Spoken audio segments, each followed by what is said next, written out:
Same out sourcing నర్స్ 25,000 గాంధీలో ఉంది, 22,250 చేస్తానండి. Same staff నర్సే.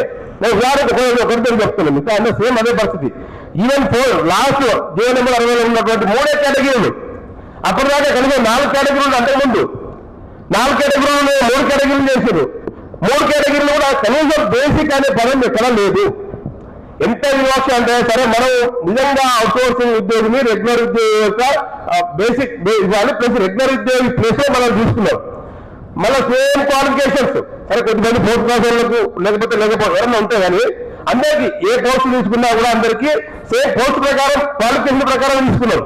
మధ్యలో కొంతమంది దళాలు అవి చేస్తే వాళ్ళు చేసి వచ్చు, కానీ మీ ఒకరిద్దరికి కానీ దాదాపు అందరికీ ఏ క్వాలిఫికేషన్ రెగ్యులర్ చేసుకుందో అదే క్వాలిఫికేషన్ ప్రకారం తీసుకున్నారు. అదనంగా తీసుకున్నది ఏంటంటే డబ్బులు తీసుకుని కూడా పెట్టుకున్నారు. చాలా దగ్గర క్వాలిఫికేషన్ ఉన్నప్పటికీ కూడా మనం డబ్బులు తీసుకుని పెట్టుకున్నారు, కానీ ఏజెన్సీ నియమించుకునేది.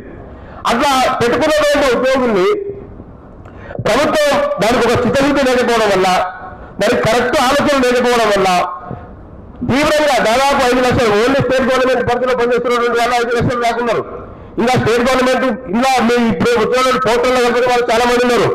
ఎన్హెచ్ఎంలో పనిచేస్తున్న దాదాపు 22,000 మంది పోర్టల్లో కలపలేదు. తర్వాత ఇంకా మిషన్ దగ్గర దాదాపు ఉన్నారు, వాళ్ళని కలపట్లేదు. ఇంకా కొన్ని డిపార్ట్మెంట్లో విధానం దగ్గర కలపలేదు అనుకుంటున్నారు, వాటర్ వర్క్స్ లో. అట్లా చాలా డిపార్ట్మెంట్లో పోర్టల్లో కలపలేని వాళ్ళు ఉన్నారు. పోర్టల్లో కలపడానికి కూడా వాళ్ళకి భయం ఉంది. అసలు వీళ్ళు అవుట్ సోర్సింగ్ ఉద్యోగుల, థర్డ్ పార్టీ ఉద్యోగుల, లేదంటే కాంట్రాక్ట్ ఉద్యోగుల ఏది సిస్టమ్ చేసేటువంటి పరిస్థితి లేదు. నేను ఎందుకు చెప్తున్నానంటే, మన మిషన్ భగీరథలో దాదాపు 15,000 మంది పనిచేస్తున్నారు. వాళ్లకు ఎక్కడ లేదు జీవో. మిషన్ భగీరథ అనేది construction and maintenance, mission Bhagiratha అనేది కన్స్ట్రక్షన్ అండ్ మెయింటెనెన్స్. కన్స్ట్రక్షన్ ఎప్పుడో అయిపోయింది, ఇప్పుడు మెయింటెనెన్సే ఉంది. కానీ ఇప్పటికీ కన్స్ట్రక్షన్ జీవో ప్రకారం జీతాలిస్తున్నాడు. వాళ్ళు చాలా మంది ఉన్నారు ఇట్లాగా సేమ్ చాలా మంది వాళ్ళు కూడా మేము చెప్తా ఉన్నాం, పోరాటాలు చేశారు, కానీ సోషల్ మీడియాలో బాగా యాక్టివ్ ఉంటారు. కానీ చాలాసార్లు ప్రకటన అది కూడా కింది నుంచి వీళ్ళ దగ్గర వాళ్ళంతా హాయి ఏసీలో ఉన్నారు అధికారులు, వాళ్ళకంటే కూడా తెలిసి అన్యాయం జరుగుతుందండి. కానీ ఆ మెగా చాలా పెద్ద పెద్ద సంస్థలు ఉన్నాయి, అందులో ఉన్నటువంటి సంస్థలు చిన్న చిన్న కాంట్రాక్ట్ కాదు. మెగా కృష్ణారెడ్డిది ఒకటి ఉంది, తర్వాత ఎల్లాంటిది ఒకటి ఉంది. అట్లా పెద్ద పెద్ద సంస్థలు ఉన్నాయి. వాడిని ఎవరు టచ్ చేస్తూ లేడు, వాడిని అడిగేటోడు కూడా లేదు. కానీ దీని ఎందుకు తక్కువ ఇస్తున్నారు కూడా అడగటం లేదు. బల్క్ కాంట్రాక్ట్ ఇచ్చినటువంటి చాలా తక్కువ నుంచి ఇస్తారు. మళ్ళీ అందరూ ఐటీఐ చేసిన వాళ్ళు, ఎలక్ట్రీషియన్లు, ఫిట్టర్లు, ప్లంబర్లు, క్వాలిఫైడ్ అందరూ కూడా. ఇట్లా నేను ఉదాహరణకు కొన్ని డిపార్ట్మెంట్లు చెప్తా ఉన్నా ఏంటంటే, ఈ రాష్ట్రంలో ఒకవైపు మళ్ళా టీఆర్సీ రాబోతా ఉంది. మనం అనుకునే డిమాండ్, న్యాయమైన డిమాండ్, మనకు కార్పొరేషన్ ఏర్పాటు చేయాలని చెప్పి, అది మనకు ఉపయోగం కాదు, ప్రభుత్వానికి ఉపయోగం. మనకేం కాదు, దానివల్ల మనకేం ఉంటా రాదు, ప్రభుత్వానికి ఉపయోగం. ప్రభుత్వానికి మంచి సలహా ఇస్తా ఉన్నాం మనం చేసే తరఫున. దాంతోపాటు మనం కోరుకుంటున్నటువంటిది నిజంగా అయితే రెగ్యులర్ చేయాలి. అవుట్ సోర్సింగ్ ఉద్యోగులందరి నుంచి న్యాయబద్ధంగా అయితే రెగ్యులర్ చేయాలి. చాలా కేసులు ఉన్నాయి, చాలా ప్రయత్నాలు చేసినాం, రెగ్యులర్ చేయాలి. అప్పటిదాకా మనం అనుకున్నటువంటి మీరు కనీస వేతనం, రెగ్యులర్ ఉద్యోగి వచ్చే కనీస బేసిక్ వేతనం అవుట్ సోర్సింగ్ ఉద్యోగులకు ఇవ్వాలనేది మనం తప్పకుండా డిమాండ్ చేయాలి. అది ఉన్నటువంటి సిస్టమ్ని ఒక దారి మళ్ళించును, దారి పోయింది. అట్లీస్ట్ మనకు మినిమం రానటువంటి పరిస్థితి రాష్ట్రంలో ఇంకా అవుట్ సోర్సింగ్ ఉద్యోగులు ఎదుర్కొంటా ఉన్నారు. ఈ ముఖ్యమైన డిమాండ్స్ మేము కూడా చాలా సందర్భంలో ఏఐటీసీ కూడా చాలా సందర్భంలో అడుగుతా ఉన్నాం, పోరాటం చేస్తా ఉన్నాం. కానీ ఒక వేదిక ఏర్పాటైంది అవుట్ సోర్సింగ్ ఉద్యోగులు. మేమైతే నాకున్నటువంటి ప్రశ్న మాకు రకరకాల ఉంది. అవుట్ సోర్సింగ్, కాంట్రాక్ట్, రెగ్యులర్ అన్ని ఉద్యోగులు ఉంటారు కాబట్టి అందరి విషయాల్లో మాట్లాడుతున్నాం.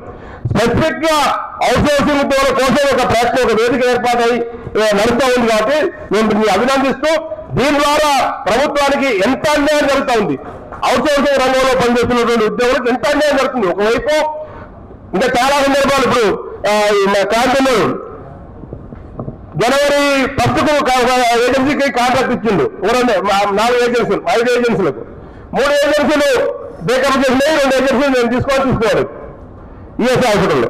సేమ్ కాంతి హాస్పిటల్ అట్లాగే వాళ్ళ జీతాల్లో 5 నెలల నుంచి జీతాలు లేవని వాళ్ళు పోనీ గడపలేదు. ఇప్పటికీ కలెక్టర్ ఆఫీస్ ప్రతి సోమవారం వాళ్ళు పోవాలి, సోమవారం కలెక్టర్ ఆఫీస్ పోవాలి. ఎందుకంటే కాగడానికి కలెక్టర్ ఆఫీస్ పోతా ఉన్నారు, డిఓ ఆఫీస్ పోతా ఉన్నారు, ఎంప్లాయ్మెంట్ ఆఫీస్ పోతున్నారు, అందరూ అడుగుతా ఉన్నారు. అవునా, అదే ఎట్లా జరిగిందా, మీకు అన్యాయం జరిగింది కదా, ఎట్లా చేయాలి, మనకేంటి, మనం కార్మికులు ఉద్యోగులంతా ఉండవన్నీ మన పని ఏంటండి, మనకి ఏడాది బిల్లు పెట్టుకోవాలా, 20 మన కాంట్రాక్ట్ రెగ్యులర్ చేసుకోవాలని మన పని. అది మనకు తెలుసా ఆ విషయాలన్నీ కూడా అవుట్సోర్సింగ్ తెలుసా? అది ప్రభుత్వం చేయాల్సిన పని.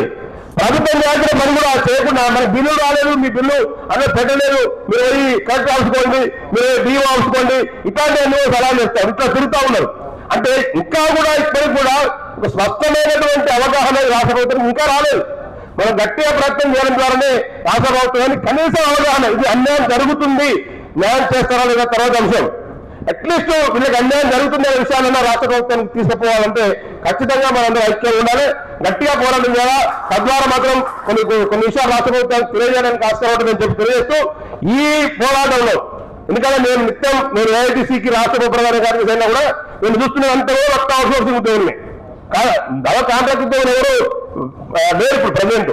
అందరూ అవుట్సోర్సింగ్ ఉద్యోగులు. అవుట్సోర్సింగ్ లో రకరకాల థర్డ్ పార్టీ ఏజెన్సీ, ఇంకో రకమైన ఏజెన్సీ, రకరకాల దాంట్లో కన్సర్వెన్సీ కాంట్రాక్ట్ అంటారు, దాంట్లో యాక్టివిటీ కాంట్రాక్ట్ అంటారు. ఇట్లా అవుట్సోర్సింగ్ అనుకుంటే దాంట్లో కూడా ఇన్న కూడా చీలికారు మళ్ళా. ఇట్లా రకరకాలుగా ఉన్నాయి. కాబట్టి ఈ పోరాటంలో మనకు న్యాయం జరగడానికి ఖచ్చితంగా మేము మా వంతుగా ఏఐటీసీగా మీకు అండదండగా ఉంటాం. మా తరఫున మేము పోరాటం చేస్తూనే ఈ జేఏసీ కూడా మా సపోర్ట్ పూర్తిగా ఉంది. మీకు జీతాలు పెరగడానికి, మన అనుకున్న డిమాండ్ సాధించడానికి మా వంతు ప్రయత్నంగా చేస్తామని చెప్పి తెలియజేసి ఒక అందరూ కూడా ధన్యవాదాలు ముగిస్తున్నాం. Thank you.